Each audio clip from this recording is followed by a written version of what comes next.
Welcome you all to the channel. आज हम लोग डिस्कस करने वाले हैं कि जब भी आप कोई प्रॉपर्टी रेंट पे दे या हम प्रॉपर्टी कोई रेंट पे देने का प्लान कर रहे हैं तो कौन कौन से प्रिकॉशंस हमें लेने चाहिए सो दैट प्रॉपर्टी पे कब्जा कोई नहीं कर सके। इंडिया में ये बहुत ही कॉमन है कि आदमी प्रॉपर्टी रेंट पे लेता है और रेंट पे लेने के बाद उस पर कब्जा कर लेता है। कई बार ये देखा गया है कि लोग प्रॉपर्टी रेंट पे ले लेते हैं और उस पर गलत केस कर देते हैं, उसको खाली करने से मना कर देते हैं। अगर आप खाली कराना चाहते हैं तो खाली भी नहीं कराते। कई बार ओनर बन के बैठ जाते हैं। कई बार ये होता है कि किराएदार को निकालना बहुत मुश्किल हो जाता है और कई बार देखा गया है किराएदार प्रॉपर्टी लेने के बाद किराएदार खुद मकान मालिक बन जाता है और प्रॉपर्टी हाथ से भी चली जाती है। इनफैक्ट जो ओनर होता है उसे किराएदार को मोटी रकम भी देनी पड़ती है। मोटी रकम देने के बाद उसे निकालनी पड़ता है और वो तभी निकलता है जब उसे अच्छा पैसा मिले तो निकलता है। तो आज हम लोग कुछ ऐसे ही प्रोविजंस के बारे में डिस्कस करेंगे कि अगर आप कोई भी प्रॉपर्टी दे रहे हैं किसी को तो आपको प्रॉब्लम नहीं हो इन फ्यूचर और आपकी प्रॉपर्टी सेफ रह सके। तो चलिए वीडियो स्टार्ट करते हैं। वीडियो स्टार्ट करने से पहले I would like to request, अगर आपने अभी तक चैनल को सब्सक्राइब नहीं किया तो please subscribe the channel and video को लाइक और शेयर करना ना भूलें। तो सबसे पहले जानते हैं कि जब भी आप प्रॉपर्टी रेंट पे दें तो आप किसी भी कंपनी को प्रेफर करें, इंडिविजुअल को प्रेफर उतना नहीं करें। जब प्रॉपर्टी आप कंपनी को देते हैं तो प्रॉपर्टी पे कंपनी कब्जा नहीं करती है, बिकॉज बहुत सारे रूल्स एंड रेगुलेशन से इंडिया में कंपनी उस पर कब्जा करने से डरती है और कंपनी कब्जा जनरली करती भी नहीं है। और अगर कंपनी ऐसा करती है तो उन पे बड़ा केस भी होता है और कॉम्पनसेशन भी बड़ा देना पड़ता है। तो कभी भी आप प्रेफर करें कि आप इंडिविजुअल को, प्राइवेट इंडिविजुअल को नहीं दें। आप ये देखें कि अगर कंपनी ऑप्शन है मेरे पास कि कंपनी को देने का तो कंपनी को ही प्रेफर करें। जब भी प्रॉपर्टी रेंट पे दे तो हमेशा फोटोग्राफ उसका ले लें। जैसे कि अगर घर में वाइट वॉश कराया है, एसी लगाया है, गीज़र लगाया है या फिर जो भी फैसिलिटी आप दे रहे हैं उसका फ़ोटो क्लिक कर लें। आप इससे बेनिफिट ये होगा कि जब आप रेंट एग्रीमेंट बनाते हैं तो उसमें ये सारी चीज़ों का मेंशन करते हैं और उसकी ड्यूटी होती है कि जो भी उसका नुकसान होता है, जो भी प्रॉब्लम होता है, मेंटेनेंस की टेनेंट की ड्यूटी होती है, यानी जो किराएदार है उसकी ड्यूटी होती है। अगर कोई आपका चीज़ नुकसान मिलता है तो आप उसे पुलिस स्टेशन में कंप्लेन कर सकते हैं, एफआईआर भी रजिस्टर करवा सकते हैं। इसमें मिसचीफ का एफआईआर बनता है सेक्शन 425, 426 के अंडर में, इंडियन पीनल कोड के अंडर में 3 मंथ से 2 महीने तक का जेल टर्म का प्रोविज़न है और फाइन भी इस पर लगता है।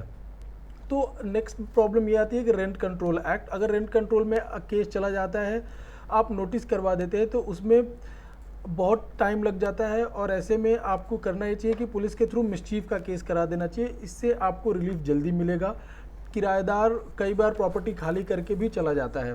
तो नेक्स्ट ये आता है कि आपको करना क्या चाहिए जब रेंट पे आप दे रहे हैं कोई प्रॉपर्टी। तो सबसे फर्स्ट एंड फॉरमोस्ट चीज़ हमें ये करना चाहिए कि रेंट एग्रीमेंट बनवाना चाहिए। जी हाँ, रेंट एग्रीमेंट बहुत ही इंपॉर्टेंट है।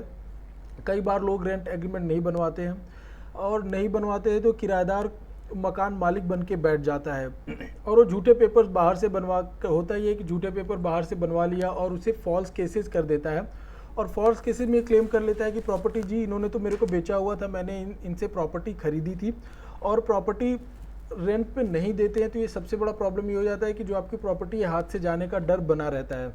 तो कभी भी आप अपने किराएदार को विदाउट प्रॉपर रेंट एग्रीमेंट के प्रॉपर्टी नहीं दें। रेंट एग्रीमेंट हमेशा कंपनी को अगर दे रहे हैं कंपनी को तो जितने टाइम के लिए चाहिए आप बनवा सकते हैं, लेकिन अगर किराएदार को दे रहे हैं तो कभी भी, अगर प्राइवेट इंडिविजुअल को दे रहे हैं तो कभी भी प्रॉपर्टी 11 महीने से ज़्यादा के लिए नहीं दें, क्योंकि 11 मंथ से ज़्यादा का आप रेंट एग्रीमेंट अगर बनाते हैं तो आपको रजिस्टर कराना पड़ता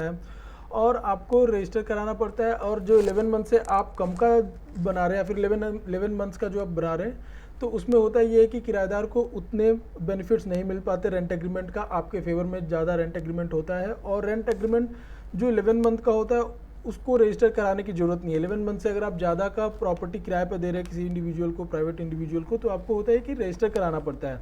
तो रजिस्टर कराने में अगेन आपके पैसे जाएंगे, पैसे खर्च होगा और टेनेंट को उसमें ज़्यादा पावर मिल जाता है। जब भी आप 11 मंथ्स के बाद अगर फिर से रेंट पे देना चाहते हैं, सपोज़ एक्सपायर हो गया रेंट एग्रीमेंट, उसके बाद भी आप रेंट पे देना चाहते हैं तो सेम पर्सन को नहीं दे या किसी और पर्सन को दे, या अगर उसी को देना है तो आप किसी उसके दूसरे फैमिली मेम्बर को, जैसे उसका भाई हो गया, बेटा हो गया, किसी दूसरे फैमिली मेम्बर को दे, उसके नाम से रेंट एग्रीमेंट नहीं बनवाएं। तो इससे होगा ये कि अगर कल को कोई भी डिस्प्यूट होता है कोर्ट में तो हम ये क्लेम कर सकते हैं कि अगर इस प्रॉपर्टी में कोई हित होता, बेसिकली ये होता है कि ये दिखाते हैं कोर्ट में जब टेनेंट अगर केस करता है तो दिखाता ये है कि इसमें मेरा हित था, इससे मेरी ये सारी चीज़ें चल रही, इससे मेरा जीवन यापन हो रहा है। तो आप ये कोर्ट में दिखा सकते हैं कि अगर इससे कोई हित जुड़ा होता तो ये रेंट एग्रीमेंट खुद के नाम पर बनवाता, किसी दूसरे फैमिली मेम्बर के नाम पे नहीं बनवाता। तो इसके लिए कभी भी रेंट एग्रीमेंट रिन्यू नहीं करें, दूसरे के नाम से ही बनवाएं। कंपनी है तो ये चल जाता है, कंपनी का कोई प्रॉब्लम नहीं है। अगर फिर भी ऐसा पॉसिबल नहीं है तो सेम आदमी के नाम से रेंट एग्रीमेंट ही बनाना है तो आप करिए। उसके अगर घर में कोई और नहीं है, वही पर्सन है, तो आप रिन्यू करने के बजाय आप करिए कि आप कुछ महीने बाद का रेंट एग्रीमेंट बनवाएं। सपोज अगर अगस्त 2021 में रेंट एग्रीमेंट एक्सपायर हो रहा है, आपने जो 11 मंथ के लिए दिया था वो एक्सपायर हो गया, तो आप करिए कि आप 2-3 महीने बाद का रेंट एग्रीमेंट बनवाएं। इससे होगा ये कि जब कोर्ट में अगर मैटर जाता है तो कोर्ट में आप ये दिखा सकते हैं कि जी इसका कोई इससे हित जुड़ा हुआ नहीं है, 2-3 महीने के बाद ये छोड़ के प्रॉपर्टी चला गया था, 2-3 महीने बाद आता है। अगर इससे इसका कोई भी हित जुड़ा होता तो ये प्रॉपर्टी छोड़ के नहीं जाता, ये प्रॉपर्टी कंटिन्यू रखता। इसमें एक बात और ध्यान देने वाली है कि आप 2-3 मंथ तक उससे पैसा कैश में नहीं लें, उससे कैश में लें, उसे अकाउंट में नहीं लें। इससे होगा ये कि आप अगेन दिखा सकते हैं कि जी ये आपके फेवर में जाएगा कि जी इसने कोई पैसे रेंट भी नहीं दिए थे, तो इट मीन्स कि ये मेरे प्रॉपर्टी में रह ही नहीं रहा था। कभी भी प्रॉपर्टी देना हो तो रेंट एग्रीमेंट फीमेल, उसका जो फीमेल मेंबर है उसके फैमिली का, उसके नाम से नहीं बनवाएं। उससे होगा ये कि रेंट एग्रीमेंट किसी उसके घर की फीमेल है, जो महिला है, उसके नाम से अगर बनता है तो डिस्प्यूट अगर अराइज होता है तो आप पे क्लेम कर सकती है कि इसने मुझे छेड़ा, कपड़े फाड़े, इसने रेप करने का कोशिश किया। बिकॉज रेंट एग्रीमेंट जब उसके नाम से होता है तो ये दिखाया जाता है कोर्ट में कि रेंट एग्रीमेंट मेरे नाम से था, मेरे से रेंट लेने आया हुआ था, ये चीज़ें अकर हुई। तो ये प्रॉब्लम से अगेन आप बच सकते हैं अगर मेल मेंबर के नाम पे कोई भी रेंट एग्रीमेंट कराते हैं तो कभी भी किराएदार अगर रेंट ना दे तो उसका इलेक्ट्रिसिटी बिल, कई लोग होता है कि इलेक्ट्रिसिटी उसका काट देते हैं, वाटर का जो कनेक्शन होता है उसे काट देते हैं, तो ये कभी भी नहीं करें। बिकॉज अगर ऐसा कभी भी आप करते हैं तो जो किराएदार है, टेनेंट है, वो under article 21 of Indian constitution court को अप्रोच कर सकता है और कोर्ट के थ्रू वो इलेक्ट्रिसिटी कनेक्शन, वाटर कनेक्शन ले सकता है और फिर वो प्रॉपर्टी पे इजीली कब्जा कर सकता है। तो कभी भी इलेक्ट्रिसिटी, वाटर जो है ये फंडामेंटल राइट में आता है, अंडर आर्टिकल 21 उसका आप वायलेशन कर रहे हैं, तो कभी भी ये चीज़ें नहीं करें। कंपनी है तो आप रेंट अकाउंट में ले सकते हैं, बट अगर कोई प्राइवेट इंडिविजुअल है तो आप ये ट्राई करें कि कभी भी उसका स्लिप नहीं दे, और किराएदार से कभी भी आप ये रेंट उसको स्लिप नहीं दें और उससे कोशिश करें कि आप कैश में कोई भी डीलिंग करें, सो दैट आपको कोई प्रॉब्लम नहीं हो। अगर आपको लगे कि किराएदार को निकालना है तो सिंपली आप ये करें कि उसे 4-5 महीने तक उसे रेंट आप कैश में लें। अगर अकाउंट में ले हमेशा आप ले रहे हैं तो 3-4 महीने उसे आप रेंट जो है लेते रहें और उसे बोले कि भाई अब निकल जाओ। अगर नहीं निकलता है, मैटर कोर्ट में जाता है, तो अगेन कोर्ट में आप ये प्ली ले सकते हैं कि इसने तो रेंट मेरे को 4 महीने से नहीं दिया, इसके लिए मैं इसे निकालना चाहता हूँ।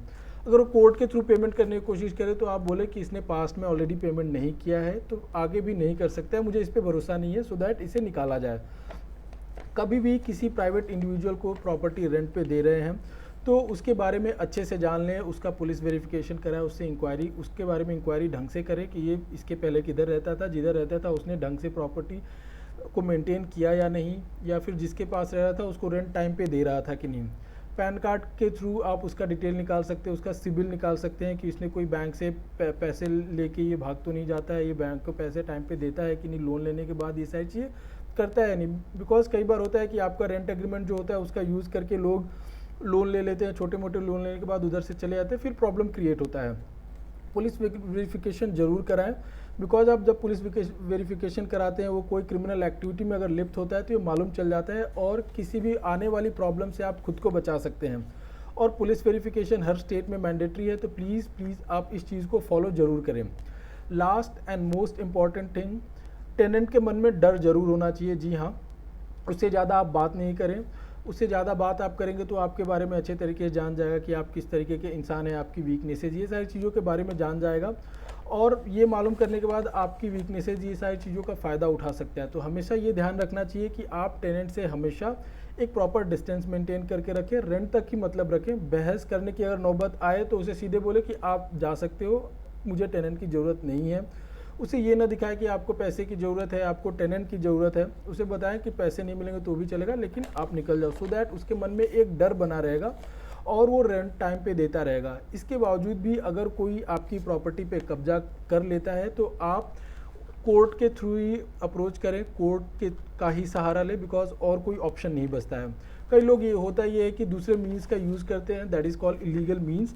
तो मैं उसके लिए बिल्कुल सजेस्ट नहीं करूँगा, बिकॉज आपको फ्यूचर में प्रॉब्लम हो सकती है। लोग इलेक्ट्रिसिटी बिल, ये सब का वाटर जो भी होता है उसका कनेक्शन डिस्कनेक्ट कर देते हैं प्रॉब्लम क्रिएट करने के लिए, मारपीट करते हैं। तो ये चीज़ें बिल्कुल नहीं करें, बिकॉज ये आपके अगेंस्ट जा सकती है। तो आई होप ये वीडियो आपको समझ में आया होगा। इस वीडियो से रिलेटेड अगर कोई भी डाउट है तो आप कमेंट सेक्शन में पूछ सकते हैं। Thank you.